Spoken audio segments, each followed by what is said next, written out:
የዓለም ሁሉ አይኖች ወደ ለንደን ሰማይ ስር ማየታቸውን ቀጥለዋል። በቦታው የህዝብ ጎርፍ ለንደንን አጥለቅልቋታል። ከሰማይ ሆኖ ለሚመለከታት በአንድ በኩል ቀይ ደም የፈሰሰባት ይመስላል። በሌላኛው ስፍራ ግን እንቡጥ አበባ ተርከፍክፎባት፣ በአንዳንድ ቦታዎቿ ደግሞ ነጫጭ የሰላም አበቦች የተዋጠች ትመስላለች። ወታደሮቿ ከስፔን እስከ ጣሊያን፣ ከጣሊያን እስከ ብራዚል፣ ከአፍሪካ እስከ መላው አህጉር ለአንድ ክብር ሲሉ ሊፋለሙ ያላቸውን ትጥቅ አንግበው በለንደን ተፋጠዋል። ልዩነቱ ደግሞ የትጥቃቸው የሰፋ ልዩነት ሲሆን በአንድ ጎራ ያሉት በመድፍ ተሞልተው በመድፉ ተወንጫፊ ጥይቶች ታጅበው በቀይና ነጭ አርማ ያለው ሰንደቅ ደምቀው ከግዳጅ ስፍራቸው ርቀው ሲፋለሙ ቢቆስሉ ራሳቸውን የሚጠቀልሉበትን ስካርፕ ግማሾቹ በግንባራቸው ላይ፣ ግማሾቹ ደግሞ በእጃቸው ጠቅልለው፣ ከፊሎቹ ወገባቸውን ሸብ አድርገውበት ከፍልሚያው ስፍራ ሲደርሱ እጅጉን በሚያስደንቅ ሁኔታ ባለመድፈኞቹን በመዶሻ ትጥቃቸው ቀጥቅጠው መድፉን ለመንጠቅ የታጠቁት መዶሻና ብዛት ያለው ሕዝብ ይዘው ጠብቋቸው። ይሁንና 111 ገደማ ደቂቃዎችን አንድ ሰው እስኪቀር ድረስ ቢዋደቁም 80 ደቂቃ ላይ የመድፉ ተወንጫፊ ጥይቶች ሰብሰብ ባሉበት በጀነራል ሊያንድሮ ትሮሳርድ አማካኝነት ተመርተው ከፍተኛ ኪሳራን በባለመዶሻዎቹ ላይ በመውሰድ ከፍ ያለ ኪሳራ ቢያስመዘግቡም በሽምቅ እየተዋጉ ያላሰለሰ ፍልሚያን ቢያደርጉም በኢታማዦር ሹሙ ሚካኤል አርቴታ መሪነት ድልን አጣጥመው የበላይ መሆናቸውን መድፈኞቹ አስመስክረዋል። ፍልሚያው ግን እንዲዋዛ አልነበረም። ቢሆንም ግን በዌስትሃም መንደር ቀዩ ሰንደቅ ከፍ ብሎ ተውለበለበ። የድል ደውሉን የሰሙ የመድፉ ደጋፊዎች ሚይዙት ሚጨብጡትን አጡ። ሕፃን አዋቂው ከሊቅ እስከ ደቂቅ ሚያደርጋቸውን በማጣት በፌሽታ ሲፈነድቁ ለተመለከተ እጅግ አስደናቂ ሆኖ ያቺን ቀን እንዳይረሳት ሆኖ ባለመድፈኞቹም ገዢ ሆነው ሲቀጥሉ፣ ባለመዶሻዎቹም ከግዛታቸው ለቀው ሊወጡ የሁለት ጨዋታዎች ምርኮ ይጠብቃቸዋል። ባለድሎቹም ለድላቸው ሜዳሊያ፣ ለክብራቸው ደግሞ ዋንጫ ሊያነሱም የሁለት ግዛቶችን ተፋልመው ማሸነፍ የግድ ሆኖባቸው ቀናትን እየተጠባበቁ ይገኛሉ።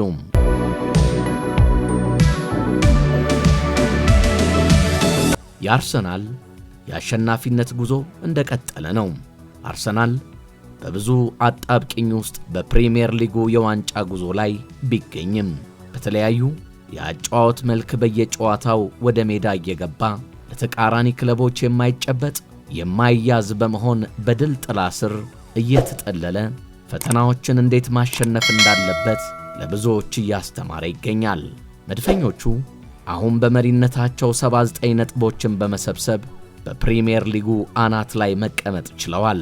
በሊጉ ከፔፑ ጋርዲዮላ ጋር ትንቅንቅ ውስጥ የገባው አርሰናል በአስቸጋሪው የፔፕ የስነ ልቦና ጫና ማንቸስተር ሲቲን በልጦ የዋንጫው ባለቤት ለመሆን በቀሪ 2 ጨዋታዎች ላይ የሚያደርጋቸው የሞት ሽረት ትግልና ፍልሚያ ላይ የአሸናፊነት የበላይነትን ይዞ መውጣት ከቻለና ማንቸስተር ሲቲ ነጥብ ከጣለ ሊጉን ከ22 ዓመታት ቆይታ በኋላ በማንሳት የሚካኤል አርቴታው መድፈኛ ድንቅ ስብስብና የዓመት ልፋት በኤምሬት ዋንጫ ታጅቦ የ2025-26 የውድድር ዘመንን የሚያጠናቅቅ ይመስላል።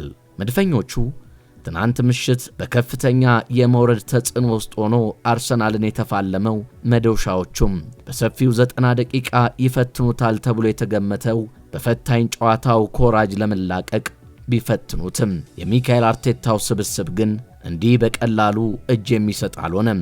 በተለይ ደግሞ የመጀመሪያ 45 ደቂቃውን ግብ አያስቆጥሩም እንኳን መድፈኞቹ ወደ ዌስትሃም የግብ ክልል ተጭኖ በመጫወት በተደጋጋሚ ቢደርሱም ያለ ግብ 45 ደቂቃ ወደ መልበሻ ቤት ሲያመራ በአርሰናል በኩል ከተከላካይ እስከ አጥቂ የሜዳ ግዳጅ ላይ የተሰለፉት ተጫዋቾች የማሸነፍ ስለልቦናቸው ያየለ መሆኑና ሙሉ ደቂቃውን በከፍታ በአንድነት የቡድን ስሜት ሲዋደቁ ለተመለከተ ግቦች ከረፍት በፊት መቆጠር እንደነበረባቸው የሚናገሩ የሚመሰክሩላቸው በርካቶች ናቸው። ቤን ዋይት በእግሩ ላይ ከደረሰበት ጉዳት በኋላ በቀኝ የሜዳ ክፍል መድፈኞቹ ብልጫ ሲወሰድባቸው የዌስትሃም ተጫዋቾች ያገኟቸውን ኳሶች ግብ እንዲሆን ቢሞክሩም ኳስ ግን የራያን እጅ አልፋ የመድፈኞቹን መረብ መድፈር አልቻለችም። ዴቪድ ራያ የዓመቱ የወርቅ ጓንት አሸናፊ መሆኑን ያስመሰከረበት የምሽቱ ጨዋታ መዶሻዎቹ ግልጽ 2 ግብ የሚሆኑ ያለቁ ኳሶችን ቢያገኙም ስፔናዊው ኮከብ ግን አክሽፎባቸው አርሰናል በድንቅ ትጋት ባመሸው ሊያንድሮ ትሮሳርድ አማካኝነት በ80 ደቂቃ ባስቆጠራት ጎል ጨዋታው ነጥቡን 79 አድርሶ መሪነቱን እንዲያጠናክር ማድረግ ሲችል ድንቅ ቅየራን ያደረገው ሚካኤል አርቴታ ቅያሬው የሰራ መሆኑን አምበሉ ማርቲን ኦዲጋርድ ያደረጋቸው እንቅስቃሴዎቹ ለውጤቱ መገኘት ላቅ ያለ ድርሻ ነበረው። ሆኖም ግን ባለቁ ደቂቃዎች ላይ ዌስትሃም ዩናይትዶች በፈጠሩት ጫና አማካኝነት ከኮርና የተሻገረ ኳስ ግብ እንዲሆን መሆኑና በዴቪድ ራያ ላይ ጥፋት ባይፈጸም ኖሮ ጨዋታው አንዳቻ የመጠናቀቁ ጉዳይ አይቀሬ ይሆን ነበር። ሆኖም ግን የቫር ትክክለኛ ውሳኔ መድፈኞቹ ውጤቱን ይዘው እንዲወጡ ሲያደርጋቸው በመውረድ የጸኑት ዌስትሃሞች በበታችኛው የሰንጠረዥ መስመር ላይ ተቀምጠዋል። በ36ኛው የእንግሊዝ ፕሪሚየር ሊግ ሳምንትም ሚካኤል አርቴታ ቡድናቸው ሊጉን እንደመራ ማድረግ ችለዋል። በቀጣይ የሊጉን ጨዋታዎች ማሸነፍ አንዳች ለውጥ ከማይፈጥርላቸው ከበርንሌና ክርስቲያን ፓላስ ጋር ቀጣይ አንዱን በሜዳው አንዱን ደግሞ ከሜዳ ውጪ የሚያደርግ ይሆናል። በሁለቱ የለንደን ክለቦች የተደረገው ጨዋታ በሚገርም ሁኔታ ቁጭ ብድግ እያስደረገ 100 ደቂቃዎች በላይ ሲፈጅ አግኝቶ ማጣትንና ሰጥቶ መንጠቅን እግር ኳስ በደንብ ያስመሰከረበት ድንቅ ቲያትርን እንድንመለከት አድርጎናል። እግር ኳስ ከውበቱ በላይ ውበትን የሚያላብሰው እንዲህ ያሉ ክስተቶችን ሲያስመለክተን መሆኑ የሁለቱ የለንደን ደርቢዎች ጨዋታ በደንቡን ያረጋገጠልን ሲሆን በበላይነት ጸንቶ መላቅን ደግሞ በመድፉ ልጆች ተመልክተን የመድፈኞቹ አለቃ የሆኑት ሚካኤል አርቴታ መሪ ሆነን መጨረስ ከፈለግን ጨዋታውን የግድ ማሸነፍ አለብን፣ ደግሞም እናሸንፋለን ሲሉ ቀድመው የተናገሩትን በልጆቻቸው ድንቅ ልፋት ቃላቸውን እንዲጠብቁ አድርጓቸዋል። ታዲያ ጨዋታውን ማሸነፈው ከወጡ በኋላ ዛሬ ምስጋናዬን የምሰጠው ለዴቪድ ራያ ነው። እሱ ኳሶችን ባያድን ኖሮ ጨዋታው ሌላ መልክ ሊኖረው ይችል ነበር ሲሉ አድናቆታቸውን ችረውታል። በበርካቶች አሰልጣኙ ያደረጉት የቅያሬ መንገድ ቢደነቁም ዙቤሜንዲን አስገብተው ቀይረው ማስወጣታቸው ለልጁ የሞራል ውድቀት እንዳያመጣበት እየተሰጋ ሲሆን ለሳቸው ግን ጨዋታውን በውጤት እንዲያጠናቅቁ አስችሏቸዋል እየተባለ ይገኛል። አሁን ጥያቄው አርሰናል ወይንስ ማንቸስተር ሲቲ ቀሪዎቹን ጨዋታዎች በበላይነት መርቶ የሊጉን ዋንጫ ከፍ አድርጎ በካዝናው ያስቀምጣል የሚለው የብዙዎች ጥያቄ ሆኗል። ታዲያ የተወደዳችሁ የቻናላችን ቤተሰቦች ዋንጫውን ማን ያሳካ ይሆን? ግምቶን ይጻፉልን። ለዛሬ ያዘጋጀነው ፕሮግራም ይህንን ይመስል ነበር። በሌላ ዝግጅት በሌላ ፕሮግራም እስክንገናኝ በያላችሁበት ሰላምና ቸርነት ከናንተ እንዳይርቅ በመመኘት የዛሬን በዚሁ አበቃን። ቸር ያገናኘን።